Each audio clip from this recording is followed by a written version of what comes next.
Assalamualaikum warahmatullahi wabarakatuh. Salam sejahtera, Om Swastiastu, Namo Buddhaya untuk kita semua. Ya. Terima kasih. Hari ini kita ada pembelajaran tentang manajemen risiko. Ya. Sebelumnya saya memperkenalkan diri saya dulu. Saya Kunchoro Wibowo.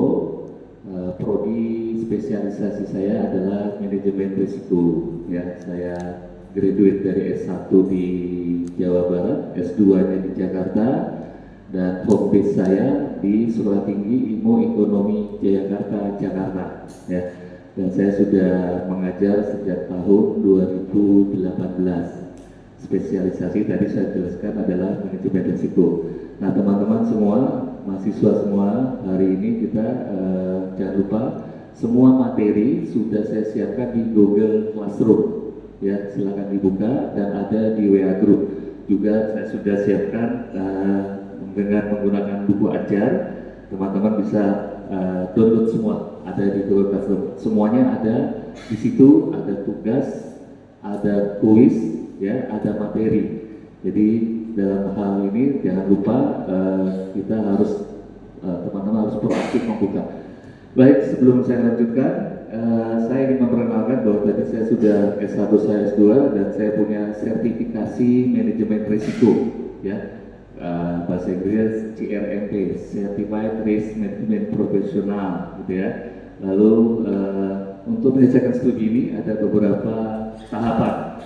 Tahap pertama adalah teman-teman harus mengikuti perkuliahan 7 kali sebelum ujian tengah semester, lalu 7 kali setelah ujian tengah semester, ya, jadi 14 kali teman, dan 2 yaitu ujian tengah semester dan ujian akhir. Ada 3 penilaian, ya, jangan lupa, yaitu tugas atau kuis, yang kedua ujian tengah semester, lalu yang ketiga ujian akhir semester plus absensi. Masing-masing ada bobotnya. Jadi kalau teman-teman misalnya merasa ujian tengah semester yang tidak terlalu baik, ya diperkuat di ujian akhirnya tugas, dan jangan lupa absensi, ya, dan itu penting sekali. Nah, sebelum belajar saya akan menjelaskan beberapa materi namanya rencana pembelajaran semester, ya. Rencana pembelajaran semester itu harus saya sampaikan di depan mahasiswa supaya teman-teman paham, gitu ya. Saya mulai saja. Ini RPS yang sudah saya persiapkan untuk mata kuliah manajemen risiko. Capaian pembelajaran, ya, capaian pembelajaran adalah pertama, siapapun Anda harus bertakwa kepada Tuhan Yang Maha Esa dan menunjukkan sikap religius, ya. Itu paling utama. Jadi sebelum Anda mulai belajar, kita harus mulai dengan membaca doa menurut keyakinan kita masing-masing, ya. Lanjut, yang kedua adalah kemampuan berpikir analitis, lalu bisa memperhitungkan semua tentang probabilitas dan dampak, ya. Yang ketiga, mampu mengambil keputusan secara tepat dalam konteks penilaian masalah di bidang kalian berdasarkan hasil analisis informasi dan data. Ini namanya CPR, ya, capaian pembelajaran, ya. Saya lanjut slide selanjutnya. Saya turunkan slide-nya biar teman-teman bisa lihat semua, ya. Baik, capaian pembelajaran mata kuliah namanya CPMK, gitu ya. Sama, tetap masih harus bertakwa, ya. Anda berangkat dari rumah sudah berdoa, di kelas pun juga sudah berdoa, keyakinan masing-masing, ya. Lalu sampai kepada CPMK pertama, ada CPMK kedua. Saya buat hanya sampai 4 karena disesuaikan dengan CPR, pencapaian pembelajaran. Ingat, ya, tadi bertakwa, yang kedua kemampuan, yang ketiga mampu mengambil keputusan secara tepat dalam konteks penyelesaian masalah. Jadi nanti materi pembelajarannya bukan hanya ilmu saja, tapi saya combine dengan permasalahan-permasalahan yang objektif saat ini, ya. Silakan kita lanjut. Kalau misalnya slide ini teman-teman tidak bisa melihat, silakan dibuka di Google Classroom atau di WA Group, ada semua, ya.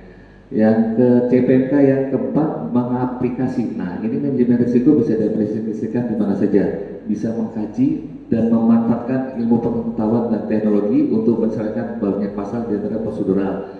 Kodenya saya tulis KK6, jadi nanti teman-teman saya kira nggak perlu sampai ke sana, tapi cukup sampai mengetahui ini apa sih rencana pembelajaran ini ya.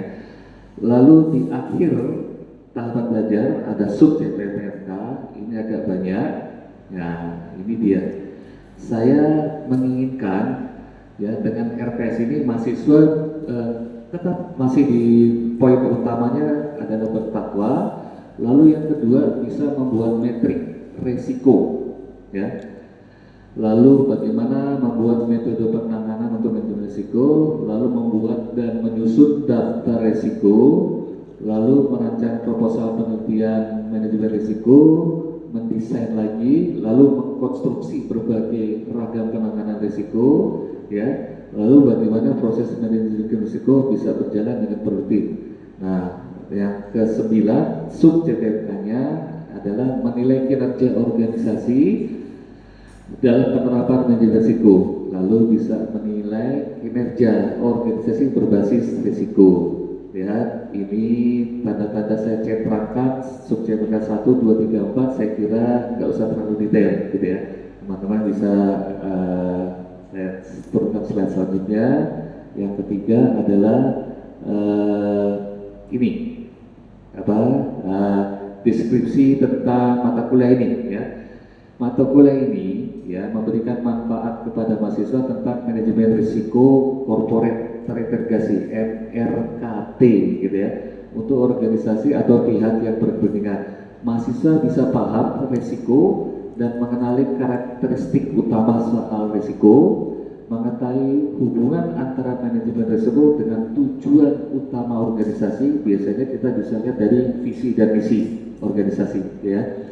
Lalu bisa dari manajemen risiko ini bisa memaksimumkan nilai organisasi dan memaksimumkan kekayaan pemegang saham atau stakeholder, dan sebagai panduan untuk menerapkan sistem manajemen risiko di berbagai organisasi baik berorientasi laba atau nirlaba ya.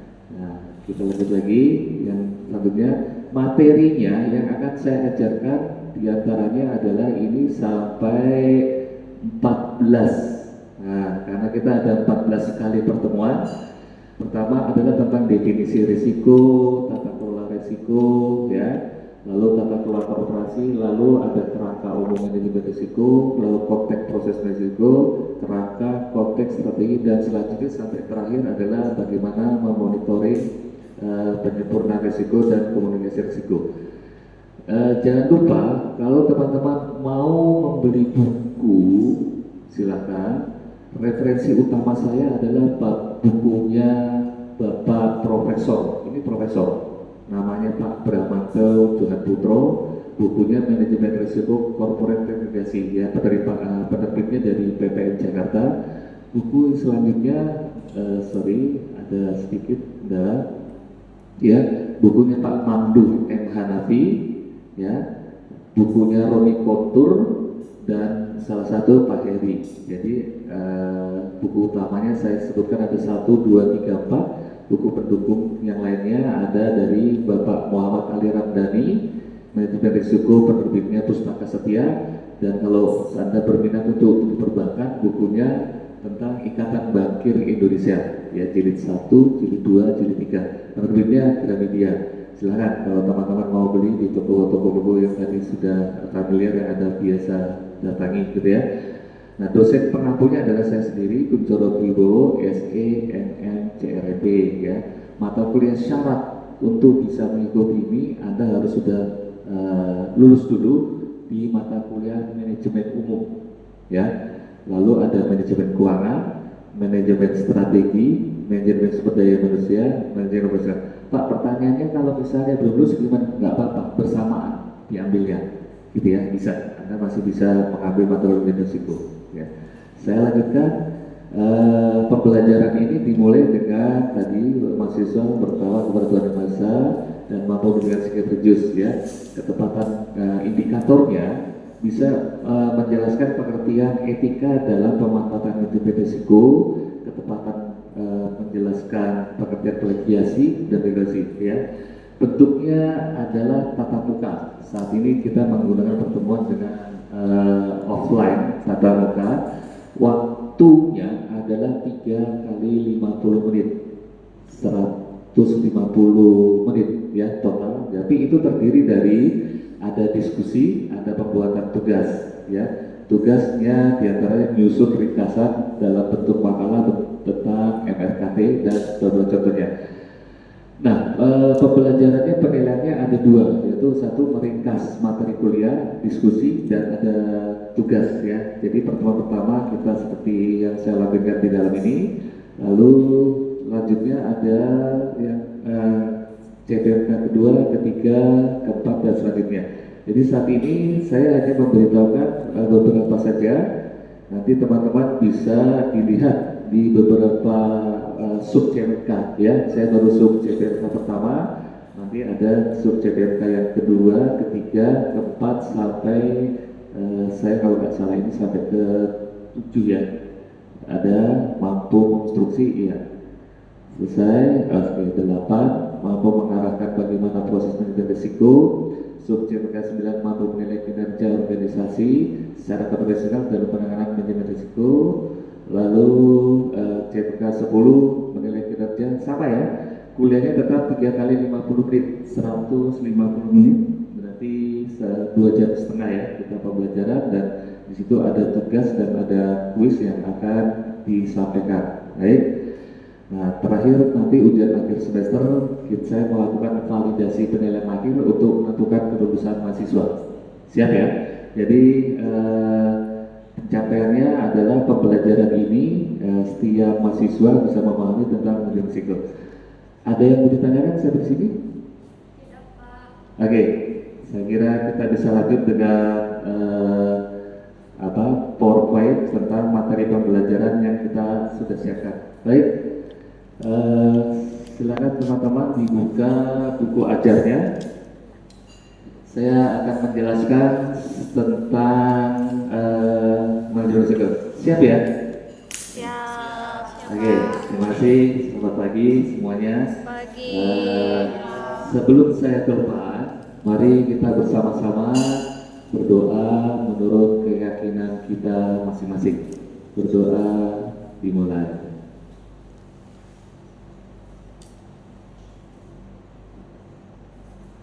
Oke, berdoa selesai. Terima kasih.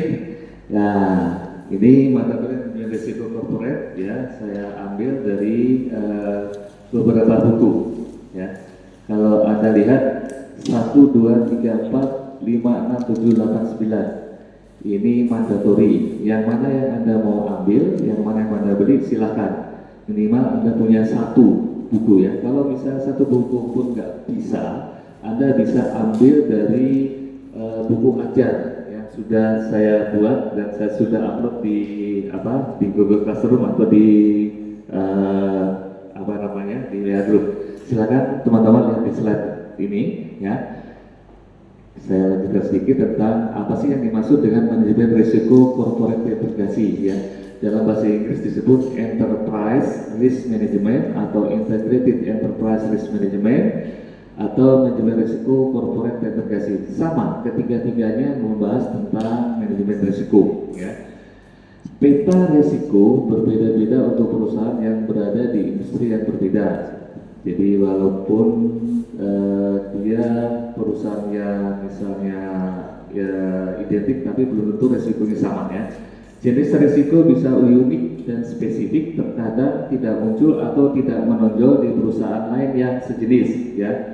Nah, sertifikasi manajemen risiko yang saya miliki itu dikeluarkan oleh lembaga sertifikasi profesi manajemen risiko ya, lembaga sertifikasi untuk bidang keahlian manajemen risiko ya. Ada poinnya di dalamnya. Siapa saja sih yang perlu mengetahui manajemen risiko? Di antaranya adalah mahasiswa ya. Kenapa? Karena mahasiswa yang mengikuti mata kuliah manajemen risiko ya. Selanjutnya ada teknisi. Biasanya teknisi itu yang biasanya bekerja baik secara individu atau kelompok mengerjakan pekerjaan-pekerjaan teknis yang baik di bengkel, permesinan, komputer, teknologi informasi dan sebagainya. Yang ketiga, para operator, ya, mereka yang mengoperasikan suatu alat prosedur dalam menjalankan pekerjaannya.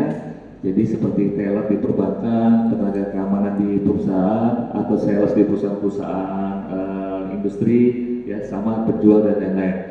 Yang keempat, karyawan administrasi, mereka yang pekerjaannya mengadministrasi dokumen, informasi, tas-tas kerja, seperti dosen sekretaris, tenaga pembukuan, ya.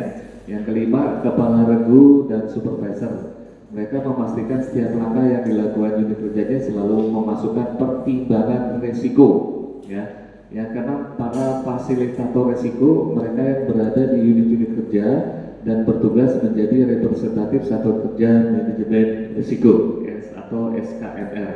Yang ketujuh, manajemen risiko, mereka yang bertanggung jawab atas kemajuan penerapan manajemen risiko di unit-unit kerja, ketidakmampuan karyawan dari simulasi SKMR untuk pengembangan dan pelatihan, ya. Lanjut, kita slide selanjutnya. Adapun beberapa manfaat dari MRKT. MRKT itu singkatan dari manajemen risiko korporat terintegrasi, ya. Terpenuhnya tuntutan konsumen seperti janji organisasi, janji spesifikasi produk perusahaan, terjadinya pembelian ulang oleh konsumen, konsumen yang puas cenderung melakukan pembelian ulang, adanya agen-agen pemasaran gratis, ya. Nah, manfaat MRKT untuk pemasok diantaranya, ya, menuntut kepastian pembayaran terhadap pengiriman pasokan. Pemasok mengharapkan pembayaran tepat waktu, ya. Yang kedua, menjamin kontinuitas pasokan. Kepercayaan yang diberikan pemasok menjadi keuntungan bagi unit kerja dan organisasi. Yang ketiga, semakin bertanggung jawab pemasok yang puas semakin bertanggung jawab memenuhi permintaan pembelinya. Yang ketiga, manfaat bagi kreditur, biasanya mereka memberikan pinjaman dengan perjanjian yang lebih baik. Sebelum saya lanjutkan slide selanjutnya, ada yang mau ditanyakan? Tidak, Pak. Belum ada, ya? Oke, terima kasih, ya. Slide-nya saya geser ke slide berikut, ya. Nah, beberapa cara yang dilakukan oleh kreditur untuk menilai organisasi dengan metode 5C, ya. 5C itu singkatan dari karakter, capacity, capital, collateral, dan condition, ya. Lalu definisi masing-masing dari 5C ini diantaranya, ya, kalau karakter itu biasanya organisasi akan melihat seberapa baik karakter orang-orang penting dalam organisasi, ya. Kalau capacity, potensi organisasi Anda untuk menghasilkan kas operasional sebagai sumber utama pemenuhan kewajiban pinjaman. Kapital, tentang semakin besar ekuitas perusahaan, kreditur akan semakin yakin dengan komitmen perusahaan untuk mengelola organisasi dengan baik, ya. Keempat, kolateral, jaminan adalah aset yang dipertaruhkan oleh organisasi untuk menjamin bila terjadi gagal bayar kewajiban pinjaman. Yang terakhir, condition, kreditur juga menilai kondisi eksternal, yaitu hal-hal di luar organisasi yang berdampak pada organisasi Anda, ya. Kreditur yang puas akan memasukkan organisasi Anda ke dalam kelompok nasabah yang baik. Percaya kepada organisasi Anda, kepercayaan satu kreditur dapat meningkatkan kepercayaan calon kreditur lainnya, ya. Kita lanjutkan saja, ya. Nah, adapun manfaat manajemen risiko bagi karyawan yang puas, ya, dia akan tenang dalam bekerja, tidak perlu gelisah akan hal-hal yang terkait dengan kesejahteraan finansial, keamanan, dan kenyamanan bekerja. Yang kedua, yang B, ya, 4B, meningkatkan produktivitas. 4C, menurunkan tingkat keluar masuknya karyawan, ya. Yang kelima, manfaat bagi masyarakat. Masyarakat yang puas dari organisasi akan cenderung untuk ikut berkontribusi menjaga kelancaran organisasi, menjadikan organisasi sebagai mitra dalam menghadapi isu-isu sosial, ekonomi, dan lingkungan. Yang 5C, bersedia menjadi bagian dalam proses bisnis organisasi. Itu salah satu dari manfaat bagi masyarakat. Nah, sementara yang keenam adalah manfaat bagi pemerintah. Di antaranya adalah kepastian pembayaran pajak, ya. Yang kedua, ketenangan berusaha. Jadi pemerintah nggak pusing karena yakin bahwa ada keterangan dalam berusaha. Lalu yang ketiga, penerimaan masyarakat sekitar terhadap organisasi Anda. Apa ya? Nih, lanjut. Nah, beberapa contoh resiko yang terjadi di Indonesia. Ini resiko ini agak besar ya. Di antaranya tentang kasus semburan lumpur Sidoarjo. Nah, ini kawasan yang ini sudah menjadi kubangan lumpur, berakibat buruk bagi perusahaan yang melakukan eksplorasi, tetapi juga bagi perusahaan di sekitar wilayah tersebut, ya. Apabila proses operasional dijalankan secara memadai dan mitigasi preventif risiko sudah disiapkan jauh sebelum proses pengeboran, maka kerugian dapat dihilangkan atau diminimalisasi. Saya tidak lampirkan gambarnya, teman-teman nanti bisa searching sendiri untuk gambar tentang kasus lumpur Sidoarjo, ataupun kalau mau berkunjung melihat lokasi kejadian di sana agak jauh di daerah Sidoarjo ya, itu dekat dengan jalur kereta api ya. Silakan monggo ya. Lanjut ya. Slide ke-9 tentang apa sih yang dimaksudkan dengan risiko ya. Definisi risiko adalah suatu kejadian atau peristiwa yang apabila terjadi dapat menghambat pencapaian tujuan atau sasaran divisi atau perusahaan ya. Yang kedua, kejadian atau peristiwa tersebut dapat disebabkan karena faktor internal maupun faktor eksternal perusahaan. Yang tiga, risiko dapat menimpa siapa saja dan apa saja, mulai dari direksi sampai staf, dari logistik sampai pemasaran, dari aset berwujud sampai aset tidak berwujud. Aset berwujud itu asetnya tangible ya, kalau aset tidak berwujud intangible ya, seperti jasa hak cipta gitu ya, itu yang dimaksud. Yang keempat, aset informasi, reputasi dan nama baik juga tidak terlepas dari risiko ya. Nanti kita jelaskan masing-masing. Definisi risiko reputasi di antara misalnya gini, Anda punya nama baik sebagai seorang public figure ya, Anda membuat sesuatu kesalahan yang berakibat fatal, akibatnya Anda akan kehilangan kesempatan untuk bisa menjadi sebagai public figure karena tidak ada mau lagi yang menyewa Anda gitu ya. Nah, beberapa ada sudut pandang tentang risiko ya, penyebab timbulnya risiko ya, akibat yang ditimbulkan, lalu aktivitas yang dilakukan, lalu kejadian yang terjadi ya. Kita lanjut ya. Risiko bisa terjadi karena ada kondisi ketidakpastian gitu ya. Ketidakpastian adalah risiko yang tidak diperkirakan atau unexpected risk, sedangkan risiko mengacu pada risiko yang diperkirakan namanya expected risk ya. Jadi kalau yang tidak diperkirakan itu disebabkan karena ketidakpastian ya. Risiko sendiri bisa bersifat subjektif ataupun objektif gitu ya. Komponen risiko yaitu kemungkinan terjadinya risiko, likelihood ya, dan dampak terjadinya risiko atau impact. Nanti kita belajar tentang peta risiko ya. Ada beberapa istilah tentang beberapa jenis risiko ya. Di antaranya seperti business risk ya, effect of uncertainty to the organization business objective. Lalu investment risk ya, effect of uncertainty to the organization investment objective ya. Quality risk, effect or uncertainty to the organization quality objective ya. Jadi kalau slide harus selesai, kita ada sedikit kuis ya, ada 2 pertanyaan kuis, nanti silakan teman-teman dijawab ya, sambil kita review ulang materi yang saya ajarkan ini. Dan ini kebetulan slide terakhir ya. Ada beberapa faktor yang mempengaruhi manajemen risiko. Pertama adalah konsolidasi ya, semua harus dikonsul, digabungkan supaya risiko bisa dilakukan tidak per individu, tidak per divisi, tetapi satu organisasi semua bisa menjalankan risiko secara bersama ya. Lalu risiko dipengaruhi juga oleh globalisasi ya.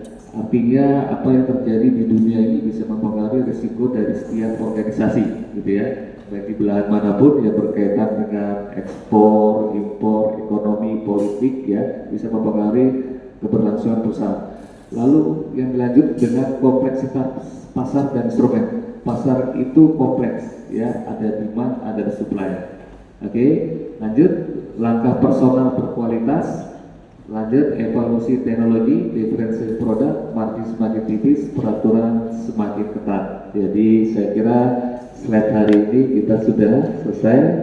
Saya akan sedikit kasih tahu tentang buku ajar. Ya, Anda boleh buka tentang buku ajarnya. Ya, pertemuan ini ada kuis atau latihan. Silakan nanti dikerjakan. Nah, ini kita karena pertemuan pertama ada tugas dan latihan, ya. Saya kira dari saya cukup. Kalau ada yang mau ditanyakan silakan. Setelah ini ada kuis yang harus dikerjakan. Terima kasih semuanya, ya. Sampai jumpa ke pertemuan selanjutnya. Salam Swastiastu, salam budaya, namo buddhaya, wassalamualaikum warahmatullahi wabarakatuh. Sampai jumpa.